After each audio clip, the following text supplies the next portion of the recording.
members just to make sure that that has been done.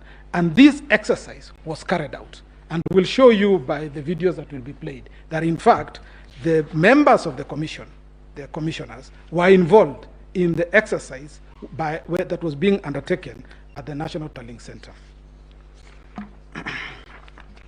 Now, my lords and my ladies, you are also referred to extensively to the regulations and to the Gazette notice. So let me say this first. This is the first time, my lords and my ladies, that I hear a person being criticized for being too open.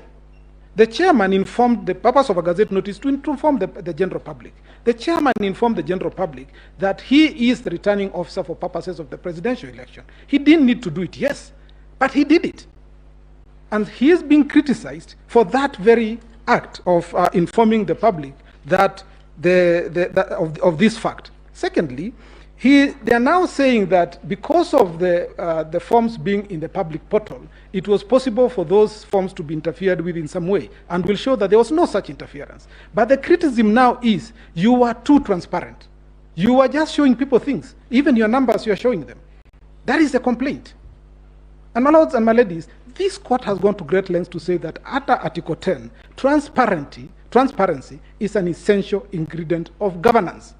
So when you are being transparent by providing information, how can you be vilified for that? My lords, the chairperson is also criticized for setting out the result path at the National Tallying Center. He is telling the public, this is how we'll carry out the function of tallying and verifying. How can that be a source of criticism? Nobody is saying that there's a promise you made in the result path that was not followed. And my lords and my ladies, it's a humble submission that the process that was followed at the National Tallying Center, which is set out in the Gazette notice that I do not need to read out to you, was transparent, was verifiable, and was in accordance with the provisions of the Constitution. None of the agents that were involved and that signed the Form 34A has denied that they signed it. Nobody has come to challenge any particular document saying that it is not their document. And an interesting question was asked yesterday. How was a handwritten document to have been changed? In fact, by having it handwritten, it helps in ensuring that if there is any alteration, this is something that can be easily seen because you can't change somebody's handwriting. And my lords, as I leave this point, it is also important to note that the agents of the presidential candidates, all of them, all four presidential candidates, their agents were at the National Tallying Center on the day. All of them.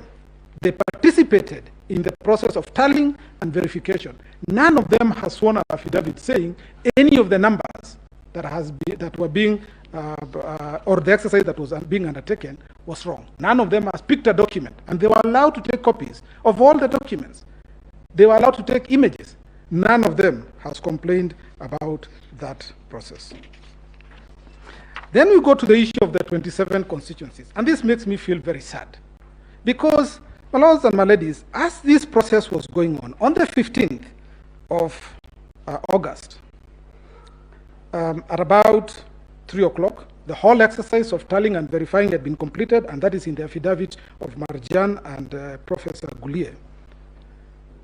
Members of certain political parties decided that it was time to stop a process that had already started. We all watched in horror on TV as members, some of them who were in this court, confronted the chairperson, threw down the pulpit where he was to announce the results, threw down chairs, assaulted the chairperson and the commissioners. In fact, Professor Goulier, the chairperson, and the CEO were injured. And we have attached documents showing the injuries that they sustained. And the intention was to stop the declaration from being made. Now, this is critical, my lords. Everybody has said why it is important that a government should not be established by means other than those set out in the Constitution.